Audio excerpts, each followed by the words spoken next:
Bom dia, boa tarde ou boa noite, caros alunos. Eu sou o professor Fábio e eu estou trazendo para vocês a análise e comentários sobre o conto A Caolha, da Júlia Lopes de Almeida.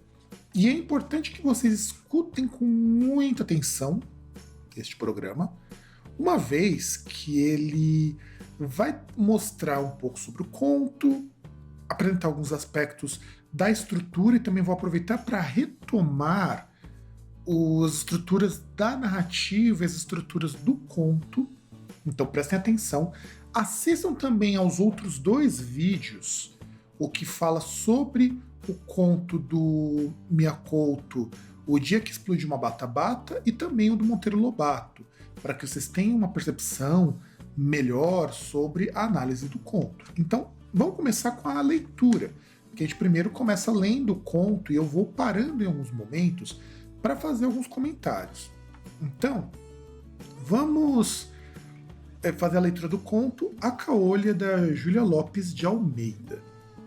A Caolha era uma mulher magra, alta, macilenta, peito fundo, busto arqueado, braços compridos, delgados, largos nos cotovelos, grossos nos pulsos, mãos grandes, ossudas, estragadas pelo reumatismo e pelo trabalho, unhas grossas, chatas e cinzentas, cabelo crespo de uma cor indecisa entre o branco sujo e o louro grisalho. Desse cabelo cujo contato parece dever ser áspero e espinhento, boca descaída numa expressão de desprezo, pescoço longo e engelhado, como o pescoço dos urubus, dentes falhos e cariados. Então, a autora ela se preocupa em dar uma imagem de quem que é a Caolha. Então, há muitos detalhes físicos. Então, a Caolha é uma personagem que ela é descrita como uma mulher magra, alta, pálida, com o busto arqueado e o peito fundo, é como se ela tivesse assim, fosse meio corcunda, meio curvada, braços compridos, magros, com cotovelos bem largos, com pulsos bem grossos, mãos grandes, magras. Então ela tem um aspecto de uma mulher bastante velha, na verdade, uma velha que trabalhou muito. E essa caracterização é importante porque ela tem a caracterização completa. O filho dela não vai ter e nenhum outro personagem vai ter. E aqui vamos ter duas coisas muito interessantes. A Caolha não tem nome. O filho dela é o único personagem que vai ter nome na história. E isso tem uma razão que vocês vão entender conforme a gente for lendo esse conto. Então, prosseguindo. O seu aspecto infundia terror às crianças e repulsão aos adultos. Ou seja, porque ela era muito feia, ela era muito assustadora. Não tanto pela sua altura e extraordinária magreza, mas porque a desgraçada, entendo a desgraçada com aquela coisa de que ela não tem assim muita sorte, vamos pensar assim. Porque a desgraçada tinha um defeito horrível. Haviam-lhe extraído o olho esquerdo. A pálpebra descera mirrada, deixando, contudo, junto ao lacrimal, uma fístula continuamente porejante. Ou seja, aqui no cantinho do olho, ela ficava pingando pus. Então, tiraram o olho dela, foi feita uma extração do olho, e a pálpebra ficou assim, na órbita meio vaga, então ficou meio moleguenta aquilo ali, e no cantinho do olho, onde tem lá, onde teria a glândula lacrimal, você tem um lugar que goteja pus. E uma fístula porque ela é como se fosse um buraco. Era essa pinta amarela sobre o fundo denegrido da olheira, era essa destilação incessante de pus que a tornava repulsiva aos olhos de toda a gente. Ou seja, não era um aspecto que deixava as pessoas incomodadas, elas se incomodavam porque ela tinha um cantinho do olho pingando pus. Morava numa casa pequena paga pelo filho único, operário numa fábrica de alfaiate. Ela lavava a roupa para os hospitais e dava conta de todo o serviço da casa, inclusive a cozinha. O filho, enquanto era pequeno, comia os pobres jantares feitos por ela, às vezes até no mesmo prato. À proporção que ia crescendo, ia-se pouco a pouco manifestando na fisionomia a repugnância por essa comida. Até que um dia, tendo já um ordenadozinho, declarou à mãe que, por conveniência do negócio, passava a comer fora. Ou seja, a comida da mãe não era uma comida boa, não era uma comida gostosa, e quando ele começou a receber um dinheiro, ele começou a comer fora de casa, porque ele não gostava daquela comida. Ela fingiu não perceber a verdade e resignou-se. Isso quer dizer, ela notou que ele não gostava da comida dela, passou a comer fora e que aquilo era só uma desculpa. Mas ela aceitou. Daquele filho vinha ele todo bem e todo mal. Que lhe importava o desprezo dos outros se o seu filho adorado lhe pagasse com um beijo todas as amarguras da existência? Ou seja, para ela, não fazia a menor diferença se as pessoas não gostavam dela, desde que o filho mostrasse um pouco de carinho por ela. Então, você percebe que é uma família muito pobre, é uma família muito miserável e que aos poucos começou a melhorar de vida. Mas não muito, tá? Não melhorou muito também não.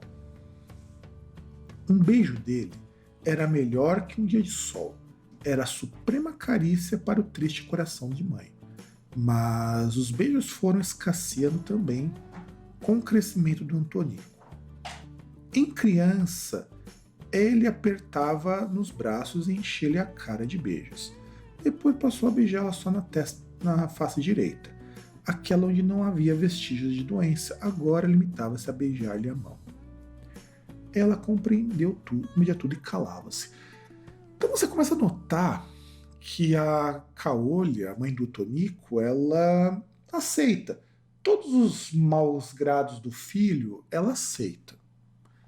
Então tudo que está acontecendo, o filho dela começa a ir contra e ela não curte muito isso.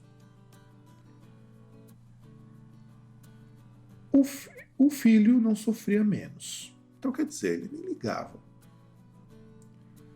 Quando em criança entrou para a escola pública da freguesia, começaram logo os colegas que o viam ir e vir com a mãe a chamá-lo o filho da Caolha.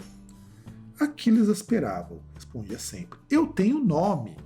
E é aqui que entra uma coisa importantíssima. O Antonico, ele até que na verdade não é dito qual que é o nome dele. Perceba que o nome do filho dela só vai aparecer depois disso. Porque ele não queria ser conhecido. É uma forma que a autora mostra que eu não sou um estereótipo. Eu não sou, por exemplo, a Caolha, a tia, a morena. Não, eu tenho um nome, eu me chamo Antonico. Os outros riam e chacoteavam-no. Ele se queixava aos mestres. Os mestres ralhavam com os discípulos, chegavam mesmo a castigá-los. Mas a alcunha pegou. Já não era só na escola que o chamavam assim. Na rua, muitas vezes, ele ouvia de uma ou outra janela dizerem: ô filho da Caolha, vai lá o filho da Caolha, lá vem o filho da Caolha. Eram as irmãs dos colegas, meninas novas, inocentes, e que, industriadas pelos irmãos, feriam o coração do pobre Antonico cada vez que o viam passar. Então aqui é onde a gente sabe que o nome dele é Antonico. E ele não gostava disso, e os irmãos pegavam, para as crianças falavam que era filho da Caolha, a criança reproduzia sem saber que aquilo ali não era legal. As quitandeiras, onde iam comprar as goiabas ou as bananas para o lanche, aprenderam depressa a denominá-lo como os outros e, muitas vezes, afastando os pequenos que se aglomeravam ao redor delas, diziam entendendo uma mancheia de araçás com piedade e simpatia. Tá aí, isso é para o filho da Caolha. O Antonico preferia não receber o presente ao ouvi-lo acompanhar de tais palavras, tanto mais que os outros, com inveja, rompiam a gritar cantando em coro, no estribilho já combinado: Filho da caolha, filho da caolha. O Antonico pediu à mãe que não o fosse buscar à escola e, muito vermelho, contou-lhe a causa. Sempre que o viam aparecer à porta do colégio, os companheiros murmuravam injúrias, piscavam os olhos para Antonico e faziam caretas de náuseas. A caolha suspirou e nunca mais foi buscar o filho. Aos 11 anos, o Antonico pediu para sair da escola. Levava a brigar com os condiscípulos que o intrigavam e malqueriam. Pediu para entrar para uma oficina de marceneiro. Mas na oficina de marceneiro aprenderam depressa a chamá-lo o filho da caolha, humilhá-lo como no colégio. Além de tudo, o serviço era pesado e ele começou a ter vertigens e desmaios. Arranjou então um lugar de caixeiro de venda. Os seus colegas agruparam-se à porta insultando, e o vendeiro achou prudente mandar o caixeiro embora, tanto que a rapaziada ia lhe dando cabo do feijão e do arroz expostos à porta dos sacos abertos. Era uma contínua saraivada de cereais sobre o pobre Antonico. Ou seja, os meninos eles começavam a pegar arroz, feijão e jogar nele, porque ele era o filho da caolha, então praticavam um bullying contra ele.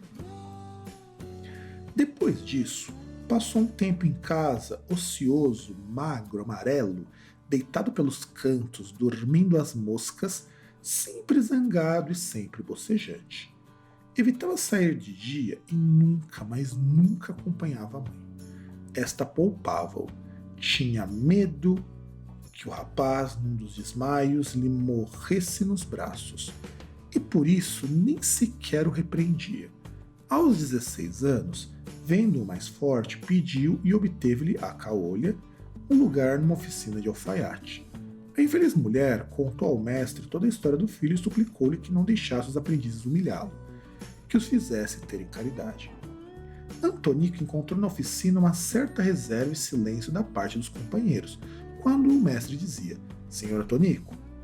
Ele percebia um sorriso mal oculto nos lábios dos oficiais, mas pouco a pouco essa suspeita ou esse sorriso foi se desvanecendo até que principiou a sentir-se bem ali. Decorreram alguns anos e chegou a vez de Antonico se apaixonar. Até aí, numa ou outra pretensão de namoro que ele tivera, encontrava sempre uma existência que o desanimava e que o fazia retroceder sem grandes mágoas, ou seja, ele tentava, via que o moço não estava afim e aí deixava para lá. Agora, porém, a coisa era diversa. Ele amava. Amava como um louco a linda moreninha da esquina fronteira, uma rapariguinha adorável, de olhos negros como veludos e boca fresca como um botão de rosa. Ou seja, a segunda personagem que tem descrição aqui. O Antonico voltou a ser assíduo em casa e expandia-se mais carinhosamente com a mãe. Um dia em que viu os olhos da morena fixarem os seus, entrou como um louco no quarto da caolha e beijou-a na mesma face esquerda num transbordamento de esquecida ternura. Aquele beijo foi para a infeliz uma inundação de jubilo. Tomara a encontrar seu querido filho, pôs-se a cantar toda a tarde nessa noite adormecer e dizer consigo: sou muito feliz, meu filho é um anjo. Entretanto, Antonico escrevia no papel fino a só declaração de amor à vizinha. No dia seguinte, mandou-lhe cedo a carta. A resposta fez-se esperar. Durante muitos dias, Antonico perdia-se em amarguradas conjecturas. Ao princípio pensava, é o pudor. Depois começou a desconfiar de outra causa. Por fim recebeu uma carta em que a bela moreninha confessava consentir em ser sua mulher, se ele se separasse completamente da mãe. Vinham explicações confusas, mal alinhavadas, lembrava a mudança de bairro, ele ali era muito conhecido por um filho da caolha, e bem compreendia que ela não se poderia sujeitar a ser alcunhada em breve de nora da caolha ou coisa semelhante. Então veja, aqui, nesse momento em que a mulher propõe para ele, olha, para você ficar comigo, você tem que separar da sua mãe, ela inclusive tem esse preconceito para com ela. Mas diz, tudo bem, se separar, a gente dá um jeito e você não fica mais conhecido como filho da caolha e eu não vou me sujeitar a isso. E aí o que vai acontecer? O Antonico começa a fazer o seguinte, o Antonico ele chora. Então o Antonico chorou, não podia crer que a sua casta e gentil moreninha tivesse pensamentos tão práticos. Depois seu rancor se voltou para a mãe. Então, na verdade, no começo ele ficou muito bravo de ter pedido, puxa, mas eu vou me afastar da minha mãe por causa de você. Aí ele observa assim, eu não estou com ela porque minha mãe é desse jeito. Então, ele maltratava. É importante notar o quanto que o Antonico ele é um antagonista bastante cruel, porque é ele a causa de todos os problemas dela. Vocês vão entender já já por quê. Ela era causadora de toda a sua desgraça. Aquela mulher perturbara sua infância, quebrar-lhe todas as carreiras, e agora o seu mais brilhante sonho de futuro sumia-se diante dela. Lamentava-se por ter nascido de mulher tão feia e resolveu procurar meio de separar-se dela. Iria considerar-se humilhado, continuando sob o mesmo teto. Havia de protegê-la, de longe, vindo de vez em quando vê-la à noite furtivamente. Salvava assim a responsabilidade do protetor e, ao mesmo tempo, consagraria à sua amada a felicidade que lhe devia em troca do seu consentimento e amor. Passou um dia terrível, à noite. Voltando para casa, levava o seu projeto e a decisão de o expor à mãe. A velha, agachada à porta do quintal, lavava umas panelas com um trapo engordurado. O Antonico pensou: ao dizer a verdade, eu havia de sujeitar minha mulher a viver em companhia de uma tal criatura? Estas últimas palavras foram arrastadas pelo espírito com verdadeira dor. A caolha levantou para ele o rosto e Antonico, vendo-lhe, o pus na face e disse: limpe a cara, mãe. Ela sumiu a cabeça do avental e ele continuou: afinal, nunca me explicou bem a que é devido esse defeito. Foi uma doença, respondeu sufocadamente a mãe. É melhor não lembrar disso. E é sempre a sua resposta: é melhor não lembrar isso. Por quê? Porque não vale a pena. Nada se remedeia.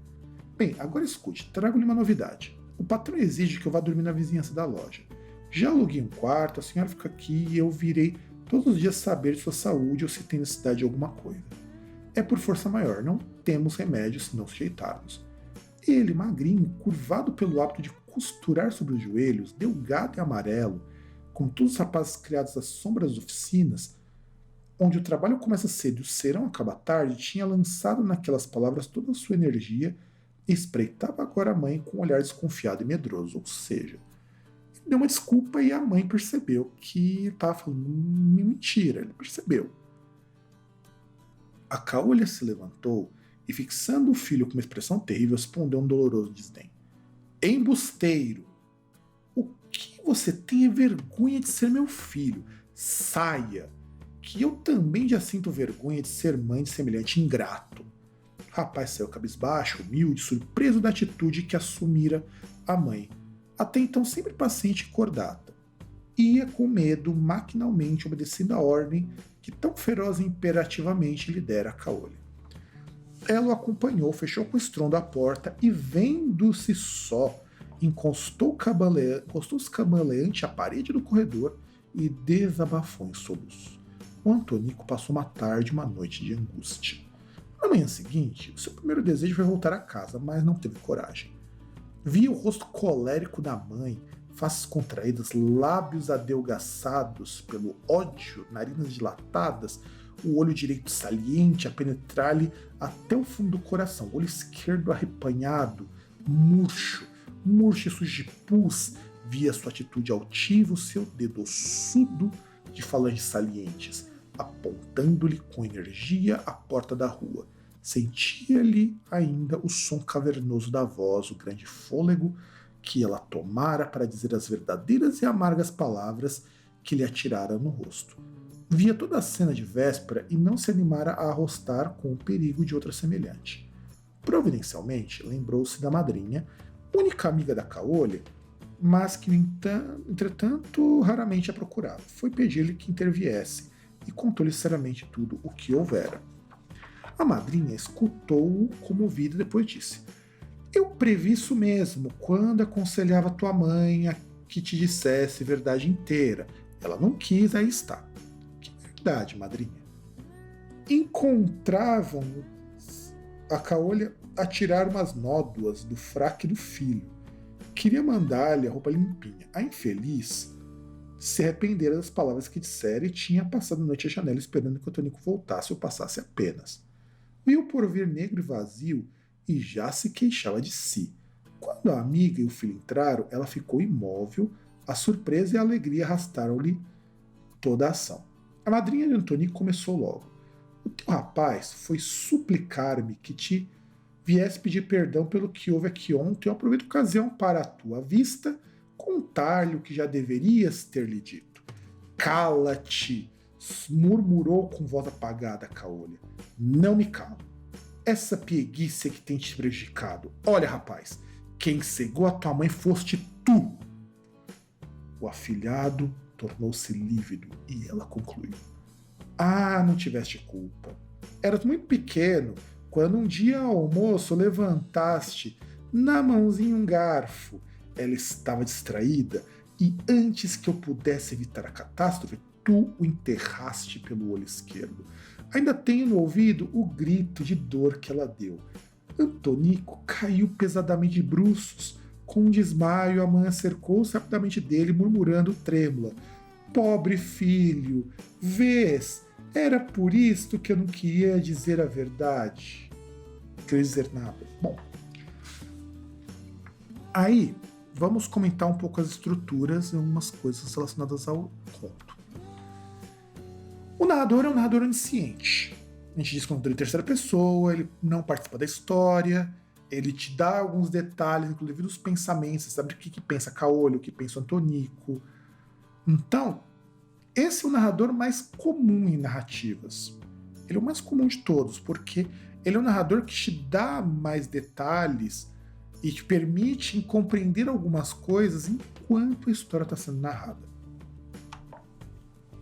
E aqui, o protagonista é a Caolha. Algumas pessoas podem argumentar que o Antonico é o protagonista. Faz sentido se você pensar no seguinte. O Antonico, ele está em contraposição sempre com relação a Caolha. E a história se centra nos dois, basicamente. E dentro das teorias narrativas, todo antagonista é o protagonista da própria história. Então é possível analisar a história através do olhar do antagonista e considerá-lo como protagonista. Se você faz isso, automaticamente a Caolha se transforma na antagonista.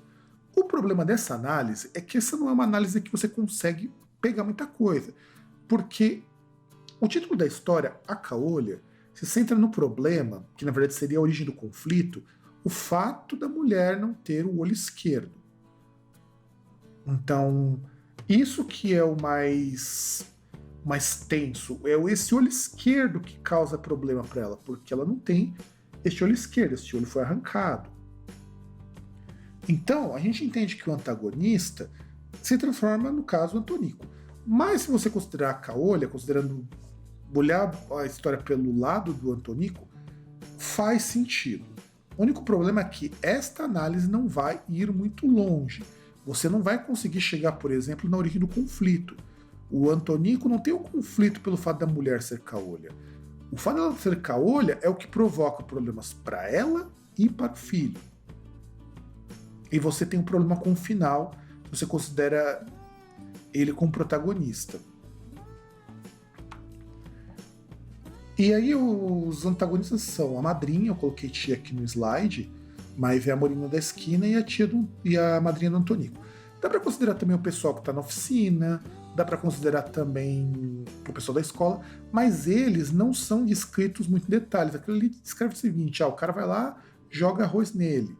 Então, os dois coadjuvantes principais são esses. Vocês podem descrever outros se quiserem, não tem problema. Mas os que são importantes para a narrativa são só esses dois. Por que a Moreninha da esquina? Porque é a Moreninha que faz o Antonico brigar com a mãe. E é a madrinha que vai esclarecer para ele a razão do conflito.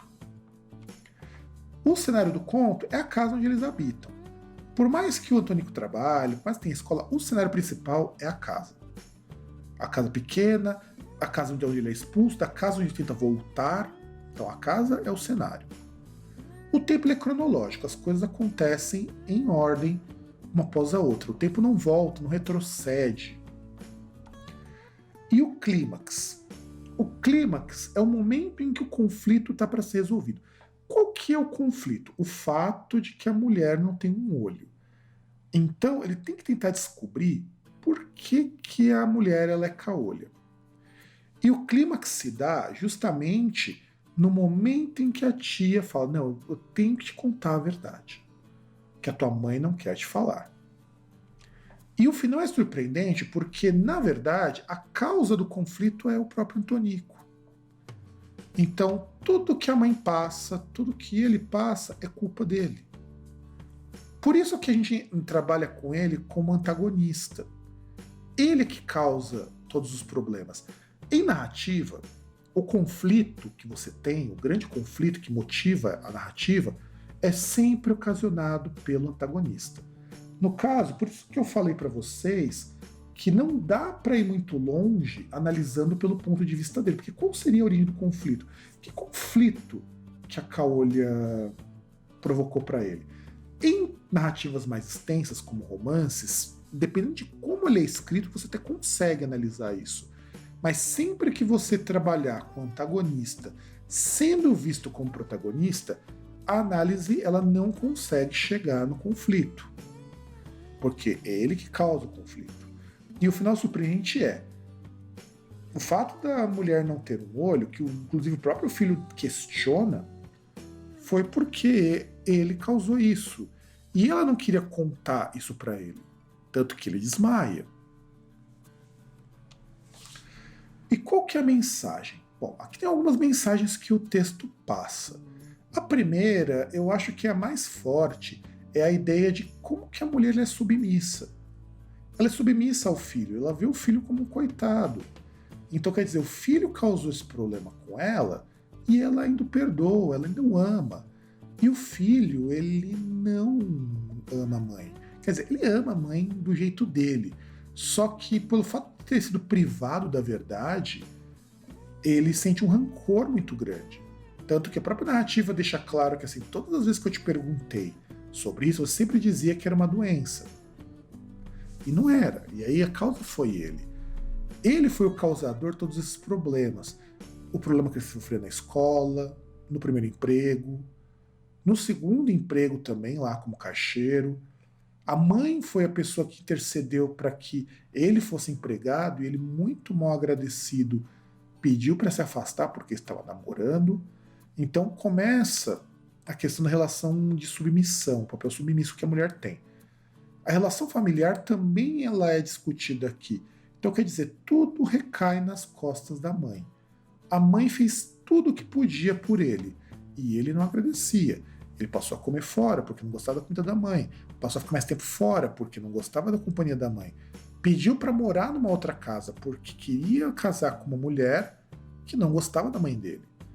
E isso motivado pelo puro preconceito, quer dizer, ela não tinha nenhum problema, ela era uma mulher que trabalhava, era uma mulher bondosa, você percebe que é uma mulher até bastante inocente. Só que o preconceito ia justamente pelo fato de ela ser caolha e nunca ter confessado por que era assim. Somente a madrinha sabia. Então é assim que a gente termina a análise. Espero que vocês tenham entendido, espero que ela tenha funcionado para vocês, certo? E é isso. Então, um grande abraço para todo mundo e nos vemos